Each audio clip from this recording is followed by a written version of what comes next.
There we go, click. Okay, so here we go. On.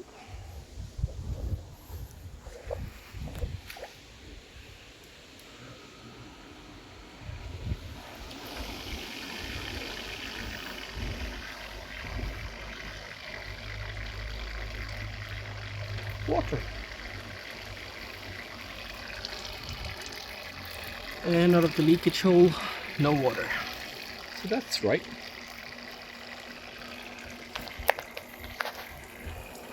Let's test drive.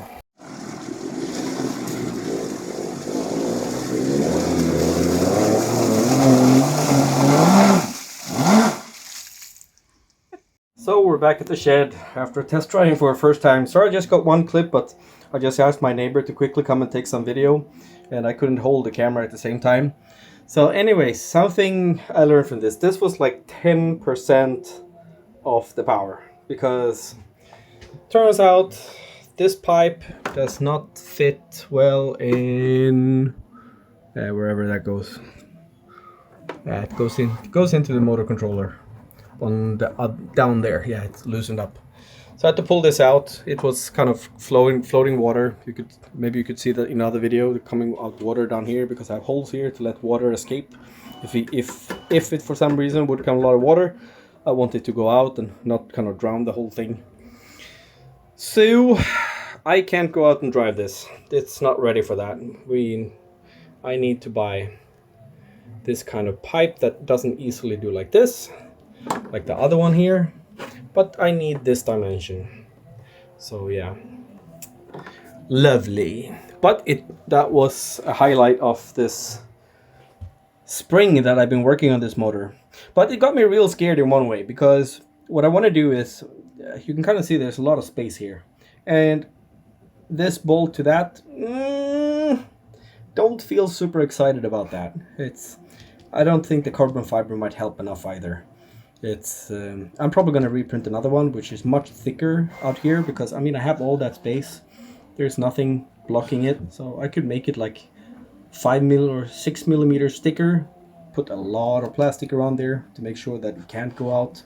And also it doesn't really, you can kind of see it doesn't really matter as long as you can actually raise it. But yeah, so I'm gonna redesign this, print a new one.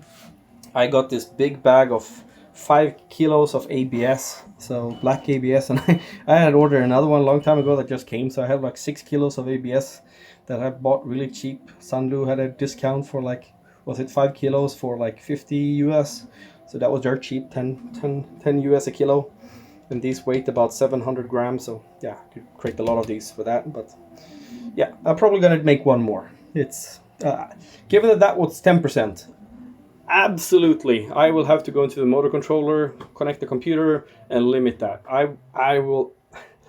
This might be the real equivalent of having like a 45-50 horsepower motor. And I have a rubber boat, which should maximum have 15 horsepower. I think that's because of the weight, not how powerful this is. But if I put 50 and I accidentally just pull the throttle too much, this is gonna be insane, am I right? So yeah, I'm gonna limit this to a third. That was like 10% you saw. That was insane amount of power. And yeah, so 10%, I'm gonna go down to like 30 or 40 amps max. And yeah, next, make this thicker. And I'm gonna work a little bit on waterproofing that. I got some splash over it. I haven't fully waterproofed everything. This should be waterproof.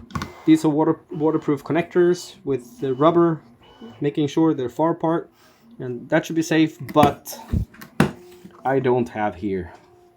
So yeah, maybe I'll 3D print one and epoxy everything in, so there is no way for water to get in. Yeah, but anyways, I'm going to use this one for my initial driving, and I'm definitely going to break it in two. And I don't like the voltages. It's just stupid. I didn't know better when I got started. So, but yeah, for safety, we're going to make this half the voltage of what we have right now. Maybe I make a 12S out of it. I don't know. I have BMSs. Don't buy Dalia's BMSs. They have like fixed amount of cells you can buy. So I bought a 20 series BMS in here. And now when I split this, I can't use it. It's totally unusable. It's pointless. So, but other brands, they have like, okay, you can use anything between 7 and 20. So I have like between 7 and 16. I'm never going to go 16. I'm going to stay under 12 or 12. This is actually 2 times 10, so 10 is kind of natural. And I think that's totally enough given what I just saw. So yeah, let's do that. And this is one of the last things I need to fix, I think, because I don't want to go out to the water and have this bad look here. And this happened because the print bed just stuck way too close, and probably the nozzle got way too close to the print bed. And then when I tried to pull it off, I didn't have any glue. So if you're gluing with, if you're printing with ABS, make sure to use glue, PVA glue or something, because then it releases way more easy.